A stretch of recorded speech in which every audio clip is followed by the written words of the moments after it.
Hello, this is Dr. Stuart Hoover with the Essential to Health Advanced Natural Healthcare Center in Springfield, Missouri.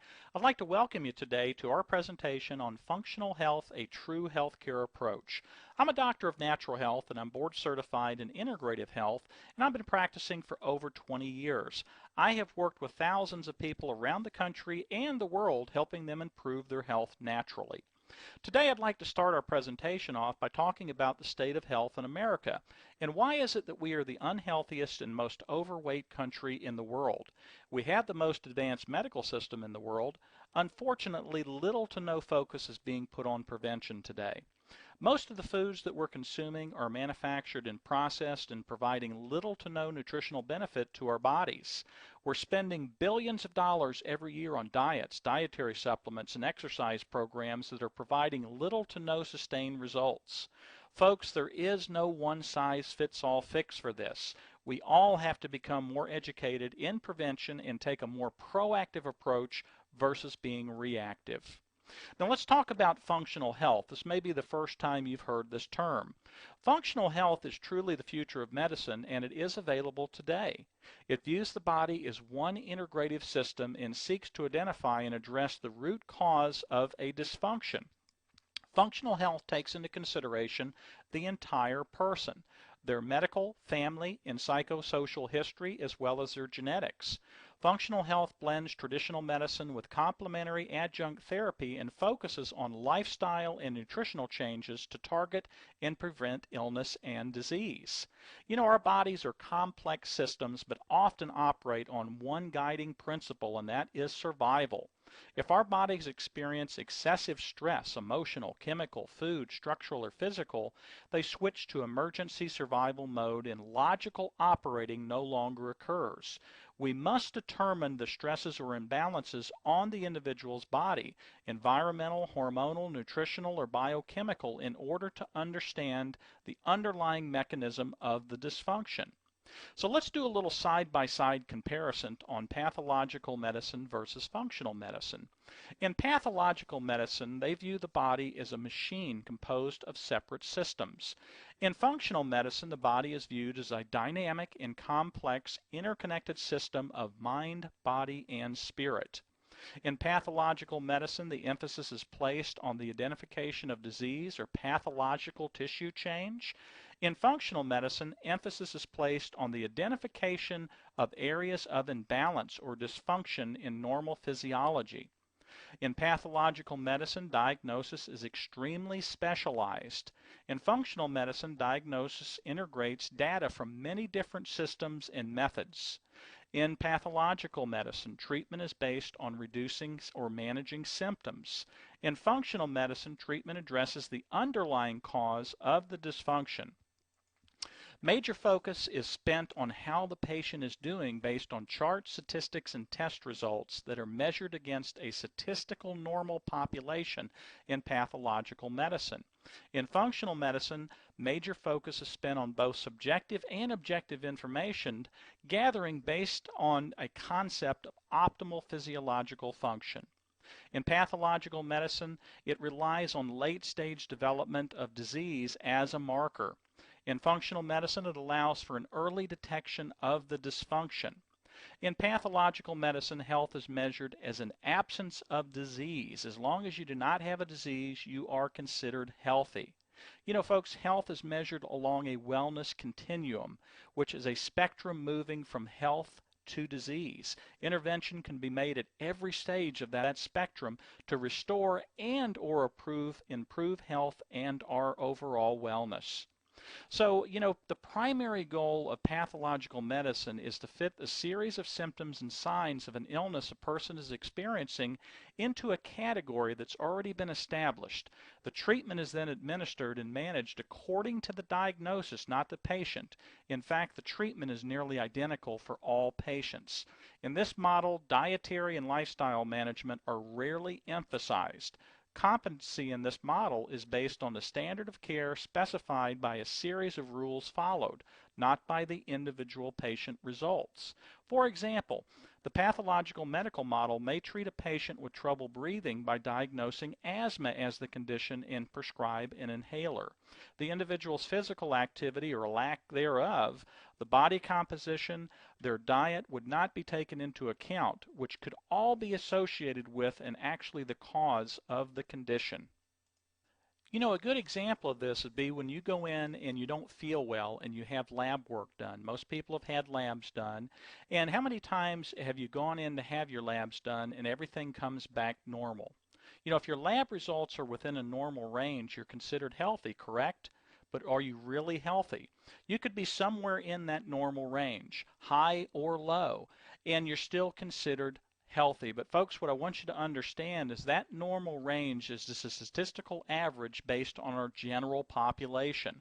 Well, first off, how would you consider our general population's overall health? So if you're in the normal range, all that means is you're no worse off than the general population. You're just not diseased yet. Now let's talk about this in regards to diabetes, because this is something I see all too often in my clinic. A client will come in and tell me that they've been diagnosed with diabetes. They have abnormal high values in their glucose. And I'll go back and look at their glucose reading over the past 5 years, and this is typically what I see. 5 years ago, they were in the normal range. 4 years ago, they crept a little bit higher. 3 years ago, a little bit higher. Last year, they were barely within that normal range, but they're still considered normal. All of a sudden now they go in, have their blood tests done, their blood sugars are abnormally high and they're diagnosed with diabetes. But for the past 5 years, they have been trending towards diabetes. So if somebody could have, intercepted this climb years ago and worked them back towards the center point here, we could have avoided diabetes. So in functional health, what we like to do is actually take blood chemistry, because it tells us about how systems, organs, and processes are functioning in the body. But what we'd like to do is take that range down to a narrower point. So in functional health, our lab readings are a lot narrower because we can tell how a person is drifting high or low within that range to which direction their body is going. So most of you have seen lab work. This is a typical metabolic and CBC panel here that's done on most people. And you'll see over here under reference interval, that is that normal range, that normal lab range. Now, this is what a functional blood chemistry test looks like. And this is something I use with all of my clients in the clinic as a baseline to begin looking at their functional state of health. So what you'll see here is the optimal range listed, and you'll see the standard range beside it. So the standard range is what's listed on the blood test I just showed you on the previous slide. The optimal range is actually the range we want to see people within. This is telling us that those chemistries are within a functionally optimal range. So you'll see over here under current where the different colors are, like for glucose, for instance, it's shown in a red. The same thing with hemoglobin A1C, BUN, and creatinine. These are all chemistries that have drifted too high outside of the optimal range. The CO2, which is represented here in yellow, has drifted too low, below the optimal range.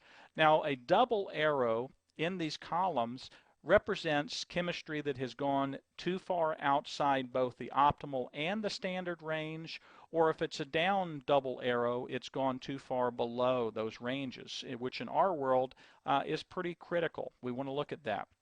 Now, we also provide in our reporting a deviation from optimal report, and this begins to prioritize for us which chemistries have drifted too high outside the optimal reference range. Most of these chemistries were in range on the normal pathological lab ranges, but optimally they're drifted way too high. We can also tell what chemistries are within the optimal range. They're represented here in green. And then the chemistries that are in yellow are chemistries that have drifted too low, below the optimal range. In all of this, we tie into what we call the functional index report. To me, this is the most important page on our functional blood chemistry test. And this begins to take all the chemistry and tie it into all the systems in the body. Remember, in functional health, we're looking at everything, the systems, the organs, and the processes. And what we begin to see here are systems that have become the most dysfunctional. That is represented by these bars going farther to the right. So the bars that are farthest to the right, like acid-base index here, means that that is a very dysfunctional area or process. So now we start to get a better look at where the underlying dysfunction or cause is for the individual. We also get a wonderful breakdown on nutrients and nutrient deficiencies. We take a look at things like your macronutrients, your protein index, fat index, carbohydrate index, so we can really tell if there are things going on with assimilation or processing of proteins, fat, and carbohydrates. You know, we need protein for building our tissue, we need fat for energy reserves and insulation, and certainly our carbohydrates are what we make our energy out of. We break down to glucose. So we want to take a close look at how the body is managing your protein, fats, and carbs, as well as hydration, mineral indexes, vitamin indexes, and then we break that down even further to see the major micronutrients, I like to call it, to see which ones are deficient, so we can then begin personalizing any support that would be needed to help bring the body back into a functionally balanced state. So what is the purpose of functional blood chemistry testing? Again, this may be the first time you've heard this term. Again, this is a gold standard that we use in our clinic. We can do this in the clinic. We can also do this by phone, by having our clients call in. They can go to a lab in their hometown, get the chemistry to us, and we can do the functional blood chemistry review by the phone. We do this every week. But the purpose of functional blood chemistry is to assess the body chemically from a physiological standpoint rather than a pathological standpoint. So rather than looking at the body from a pathological disease state, let's take a look at the body from a state of function first. After all, doesn't it make more sense to find out the health problem before it becomes a disease? By taking the laboratory pathological ranges and creating a physiological range allows us to find a health problem before it becomes a disease or becomes life-threatening. Once the physiological ranges are established, we can then determine how each gland organ in the body is functioning or malfunctioning. You can also determine which gland or organ is the underlying problem. Now we are looking at the true cause.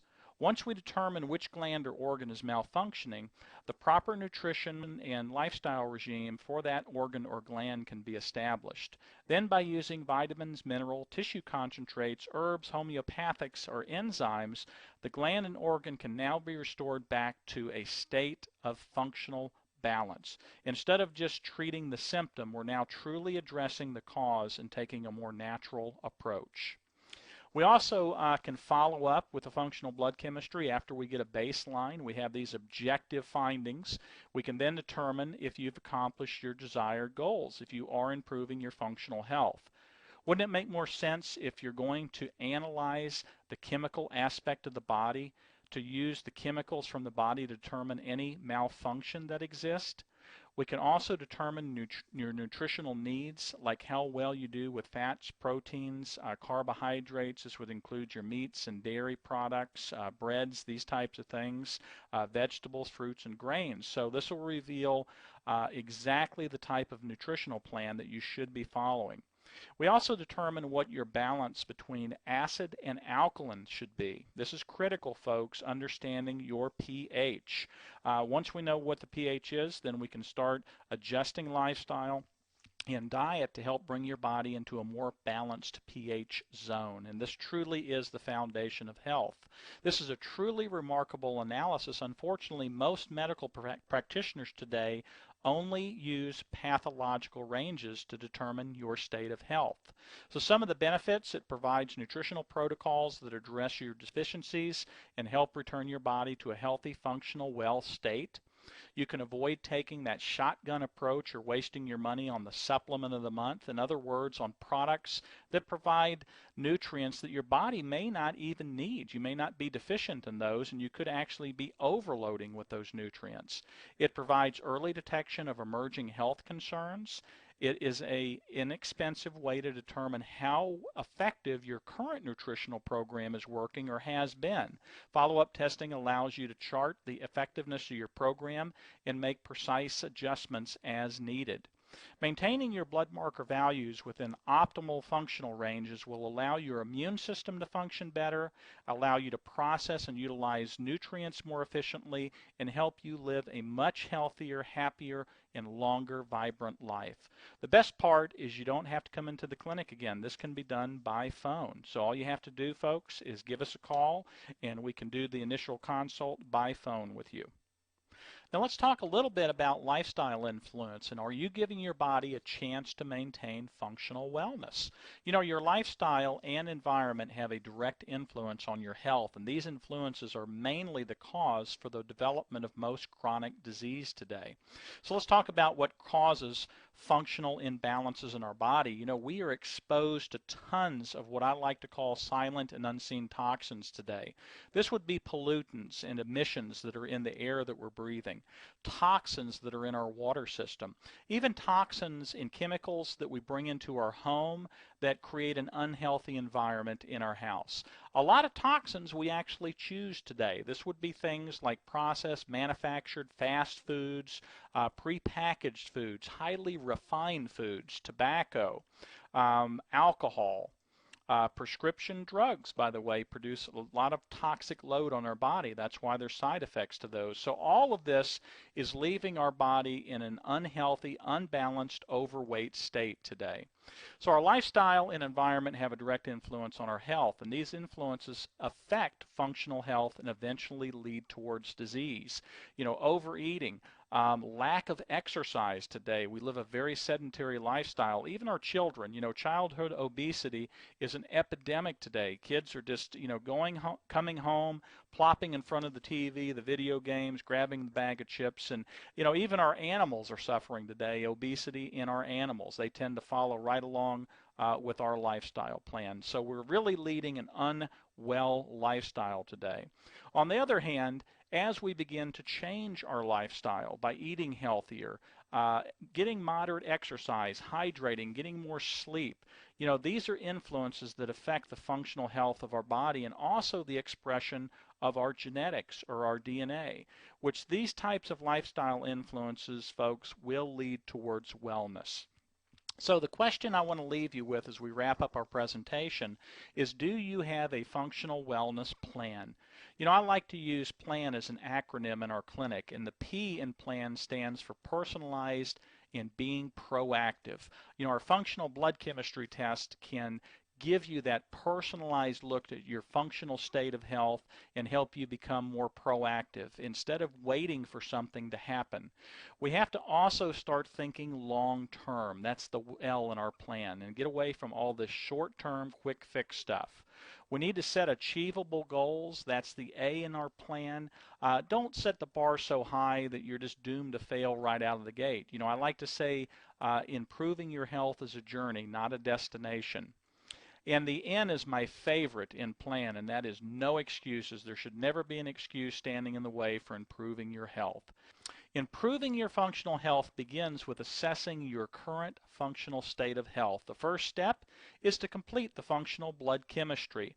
This is the best health care plan, folks, you can invest in, and that is yourself. So with that, I'd like to leave you today. I appreciate you joining us for this presentation on functional health, a true health care approach. Again, you can give us a call at 417-883-0115 or visit us online at essential2health, the number 2health.com, to learn more about our functional blood chemistry assessment. Again, this can be done in our clinic. We have done this with thousands of people all around the country, so we can have your labs drawn right in your hometown, get those results to us, and then we can do the review by phone. Folks, I'm Dr. Stuart Hoover. I appreciate you joining us today, and we wish you all the best in health. Take care.